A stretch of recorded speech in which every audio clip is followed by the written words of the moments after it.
So I found the making of the GDC FPS female buried in a bunch of videos. And just like another sketch that I do, I'm just going to start with a base female body. That's the generic base female body, and just start sculpting immediately off of that. I'm going to talk a little bit about ways I would attack this that would be different than I did at the time. But for now, you just start with a clay brush. I've changed clay buildup to clay tubes. Clay tubes seems to be at a happy medium between clay and clay buildup. Clay buildup seems to be really, really harsh, whereas clay tube seems to be a little softer, but still kind of keep that hard edge. So I use clay tubes a little bit more now for building up shapes, as well as a lot of there's a million techniques to do anything. A lot of people prefer to just keep the base mesh clean and then go through and do a bunch of masks, extractions, or topology brush, or any number of ways you can go through the ZBrush basics to kind of find a ton of ways just to kind of get meshes from a base mesh to kind of just a blob or a surface, refined surface that you can just pop off and start doing this concepting on. Kind of seems like I prefer to just start sculpting on the base mesh, which I don't know. I use more of the extraction stuff now than I used to. This is purely just clay sculpting off of the base mesh. And also super duper simple. This is just clay brush, move brush, standard brush. I don't generally use, I probably will start using the Damn standard brush a little bit more. But this is actually just mostly just standard with a lazy mouse turned off with a high Z intensity.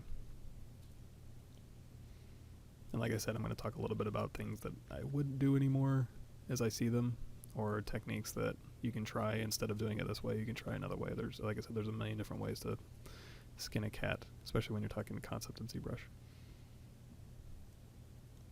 And the reason why I like to just kind of start sculpting on a base mesh is because I don't have to worry about if I'm extracting things. Furio Tedeschi, he has a good way of taking pieces, extracting pieces, or chopping pieces up and leaving them all in the same subtool, and just using polygroups and dynameshing with groups turned on to kind of keep things organized, and the ability to kind of move things around all at once. And of course you can change your mask by polygroups up to 100 if you want to just move a single polygroup, or use topology if they're not vert welded. Again, any number of ways to kind of get around that. But while I'm just working really super rough, just sculpting off the base mesh is fine, and that may change over time. I think things are always changing, new techniques that kind of make things faster, easier, but right now just sculpting off the base mesh, getting my forms in there. If I want to make major changes, I don't have to worry about subtools because this is all just one big sketch. And then as I start breaking things off and refining them, that's when I get into more subtools or more groups of subtools and dealing with that and transparency and subtool organization and selection. But if the idea is, okay, get a character done in an hour and a half and in game and playable, this is probably one of the faster ways to do that. And it looks like so clay brush, trim dynamic to kind of get those surfaces trimmed up. And always remember, when you're trimming, use trim dynamic and then hold down Alt and pull that surface back up. Same thing with H polish. Polish it down and then hold down Alt and polish it back up to a corner or to a hard edge. And also a lot of insert brushes. And when you insert brush on something that's already a Dynamesh, it's going to inherit the Dynamesh properties. So, if you're working with a good resolution for sketching and kind of getting stuff out, you can just insert a brush, just control swipe to drag Dynamesh. It's already built in. It already inherited it from the mesh that you inserted on, so you don't have to go in and turn on Dynamesh or do any settings or properties or anything like that. So you could, in this example, insert a cube, go ahead immediately hide point split hidden from my custom menu, and then immediately start clipping, dynameshing, boolean, just to get the shapes in there. Now, I don't know exactly what I'm doing, so it's hard for me to go hey, let's Dynamesh at a 512 and kind of take a hit on speed, but I know I'm going to save time down the road in, a nice mesh that I can just bake immediately from, as opposed to, this, which is probably stuff I'm going to have to rebuild later because it is so low res, but it's also super fast and I'm not attached to it. I'm not trying to build a final mesh. I'm just still exploring shapes and how things are going to work together, so I don't care that much about keeping things super nice. And I've got her base body in there as a separate subtool, so I can kind of, you can have multiple copies. Oh, here I am stealing an old pair of boots from a very old game. If you've already got boots made, there's no point in remaking boots, especially if you're going to modify them quite a bit, which I am here. I'm really only using them for the shape. And honestly, I don't think I end up using any of that boot in the final. It gets pretty torn up into different, again, just searching for ideas. But, if you got a boot in there, you can go ahead and just start chopping away at a boot, as opposed to chopping away at a block for 40 minutes to get a boot shape and then start concepting.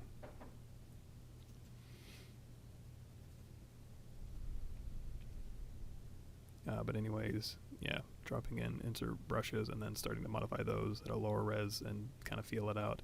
And then if you need to rebuild something, you can start from a Dynamesh or start from an insert mesh brush and start at a higher resolution and then clip it down to what you need, or go through your Z modeler and rebuild something from scratch that'll be nice and clean, or go through and re-topologize everything and get a thickness and then crease and all that good stuff that's in the basics folder.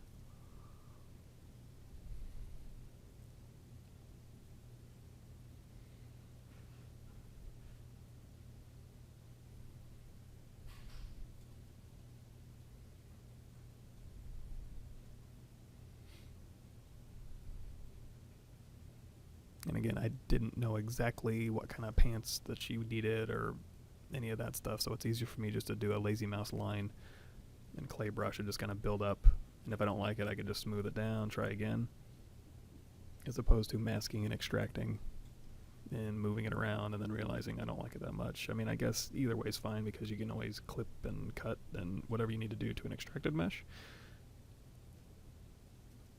So I'm not going to say one way is better or more right than the other way. It's just give them both a shot.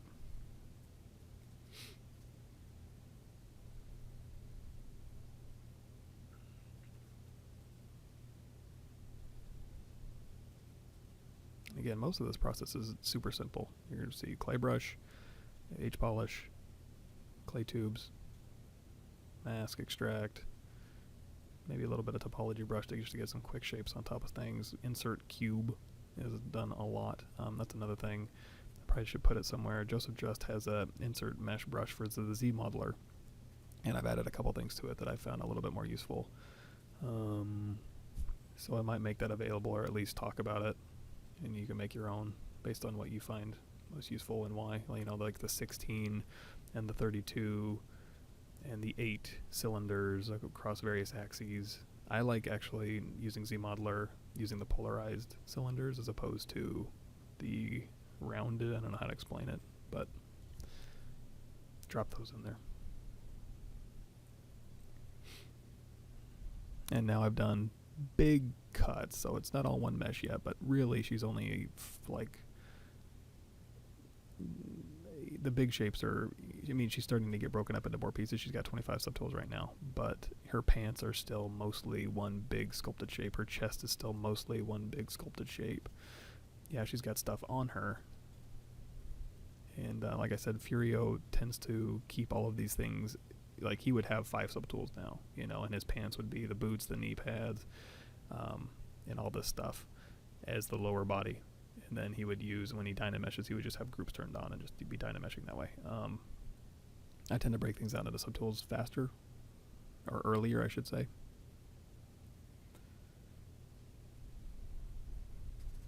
And it's easier for me to go through and, you'll never see me really hunting over there on the subtool side. What you'll see me doing is having all the subtools visible and then just holding down Alt and tapping.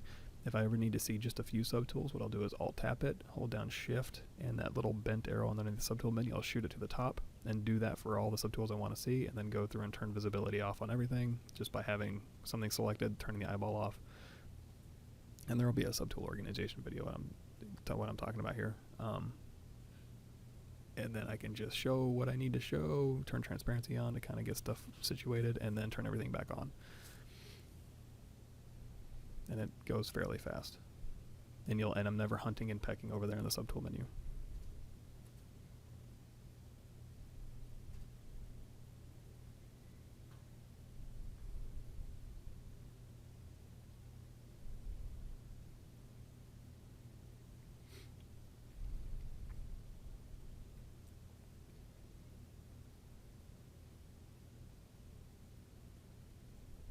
Another thing about sculpting on before I make a final decision is if I do want to go, you know what,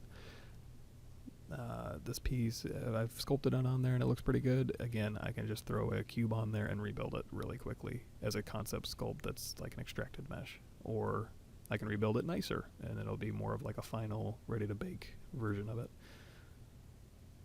But the idea is just getting your ideas in there fast, and at every stopping point along this, I mean, this is all done in a day or whatever, but you know, if you wanted to stop after 4 hours and throw it in game after the sketch, throw a polypaint on it, run it through fast track, or run it through, you know, the automated process of assigning materials and baking stuff out in the automatic game resin UVs, and just get it in there and get it on the skeleton, auto rigged and weighted, archetype based stuff, and then get it in and play it.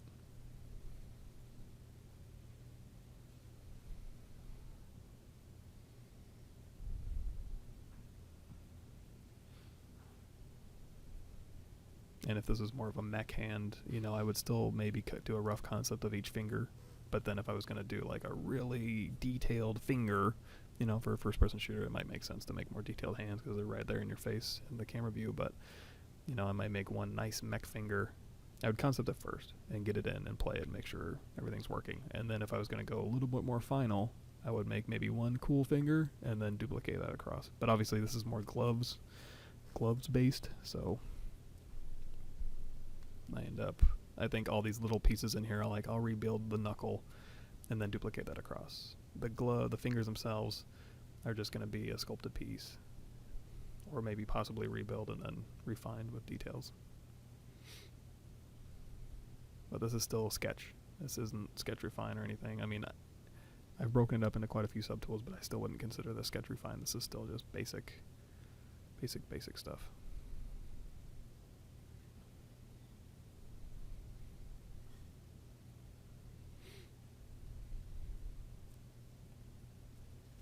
And again, we're not talking days and days of work. It's hours and hours of work. Which again, send it through, get it in engine, evaluate it on the rig, running around, make your decisions based on that. After hours and hours of work, not hours and hours of work in 2D and then hours and hours or weeks and weeks of work and production, and then finally get it in and it's finally rigged and it's finally got, you know, months later it has materials and first pass lighting is in, and then we all realize everything about it sucks. Or any changes we need to make at that point are very painful because we've already put a lot of work into it, and it's like, well, do we just leave it mediocre because, you know, we got other things to do, and that whole mess. So spend hours and hours getting the, you know, fail fast. If it's not going to work, figure that out in the sketch phase, not after it's already done. Evaluate an engine where it makes sense. Not even in ZBrush. Because, I mean, it's still a step in the right direction to evaluate it in 3D, but it still doesn't have materials, it's still not in the environment, it's still not on a rig moving around. So, yeah, you can make slightly better decisions, but why not make all the good decisions? And I'm using mostly clip brush. Occasionally I'll use trim brush if I need to chop something off with a flat edge. There's some technique stuff in the technique folder that gets into being able to slice various different ways. Who's that one guy? Tom Paul, he does a lot of hard edge stuff just in ZBrush, and there's a couple techniques he uses that I'm starting to use more. He uses a lot of group loops. What I usually tend to do is,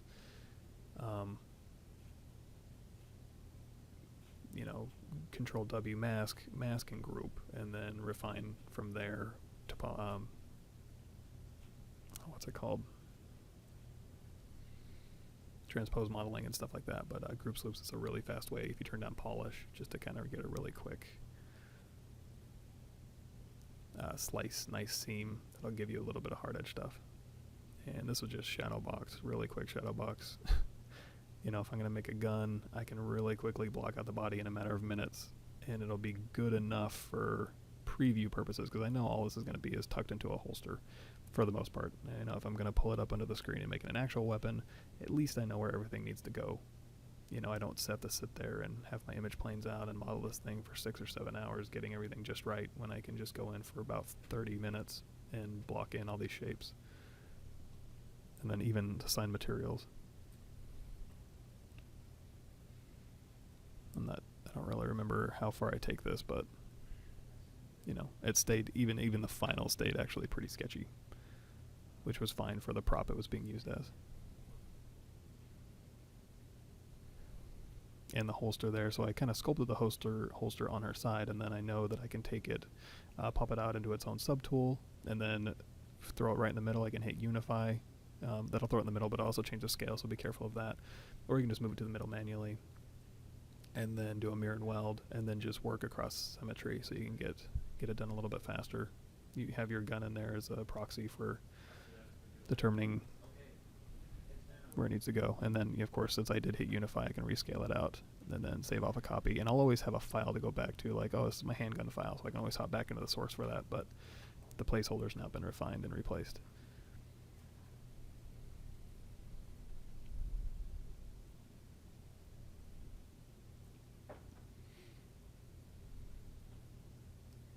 And then our little gas canisters holder, which I'm not even sure what I wanted to do, but I knew I wanted something else on the other thigh, but not a mirrored gun.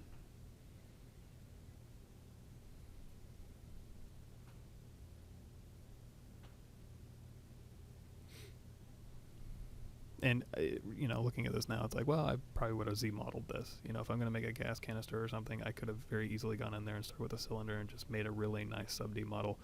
But I can still do that. It's just as fast as me to go in there and do something kludgy with Dynamesh and throw it on there and go, do cylinders work? Do these straps work? Yes? Okay. Then I can hop in a Z-modeler, do a nice quick Z-model and dynamic sub-D mesh and do that work. So I guess it depends on how confident you are in the shapes that you're going to be using. If I'm just sketching, I'm not super confident, but at least I know the shapes are going to be there that are something I want to see.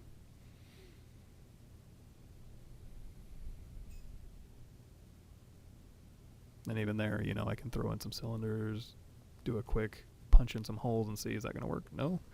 All right, get rid of them, undo it. Again, just really quick exploration. And these are just weird shapes back here, but eventually be refined into something worthwhile, I hope.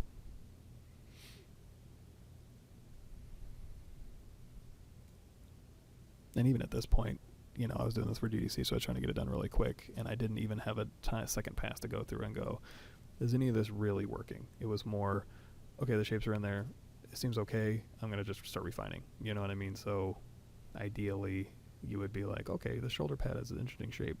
Could it be even cooler? Could it be functional? Could it do something neat? As opposed to, okay, it's good enough, just start refining. But, that's where I was at with this thing and the timelines and all that.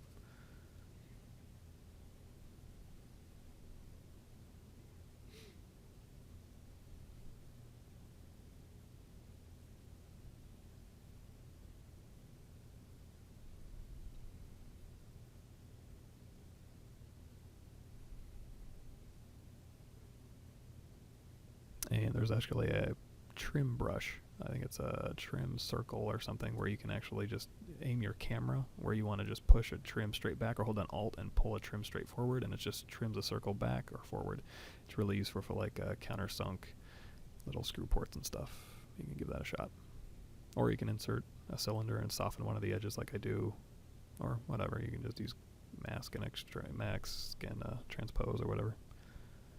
Again, a million different ways to do this stuff, especially when we're talking about sketching and not final production asset.